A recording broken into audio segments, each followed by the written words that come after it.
The streets of central Rome erupted with chants, smoke flares, and marching footsteps as thousands of demonstrators poured out of the city's main train station. Their protest was directed against the Israeli interception of a Gaza-bound aid flotilla, an incident that resonated far beyond the Mediterranean. For many in Italy's capital, this was more than a symbolic act. Backed by Italy's largest trade unions, the demonstration marked the beginning of a nationwide general strike scheduled for October 3. At Termini Station, activists unfurled a massive banner reading, "Break with Israel. Let's block everything. General strike October 3, stop genocide." This set the tone for a day filled with defiance and solidarity. 032 October 3, 2025 Bizane 11. From early morning, small groups of activists converged on the station, quickly turning it into the rally's focal point.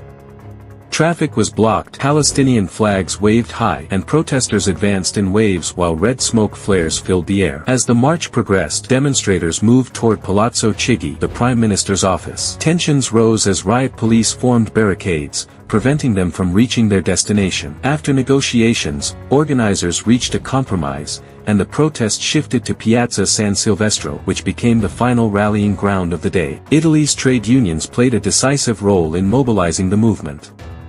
Labor leaders condemned Israel's interception of the flotilla as a violation of international norms and a humanitarian tragedy. They urged Italians to halt work for a day in protest, stressing that only a united response could demand accountability. Their call for a general strike gained momentum across transportation, education, and public services, raising the possibility of widespread disruption. A labor organizer in Rome declared that Italy could not remain passive in the face of complicity and violence, warning that protests would continue until the government acted. 033 October 3, 2025 Bizane 11. The flotilla at the heart of the crisis, described by its organizers as a peace convoy, carried humanitarian supplies including food, medicine, and water purification kits intended for Gaza's civilians.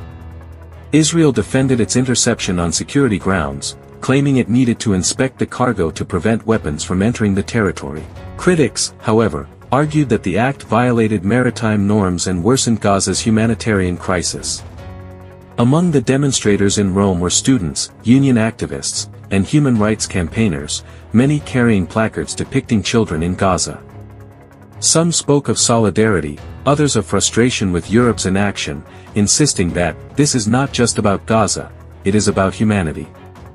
033 October 3, 2025 Bizane 11. As dusk fell, smoke from the last flares lingered in the air, marking the end of one of the largest solidarity rallies in Europe since the flotilla's interception.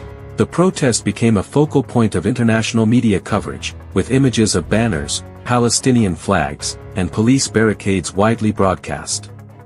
Italy now faces a crossroads, caught between diplomatic caution and the growing moral urgency expressed by its citizens.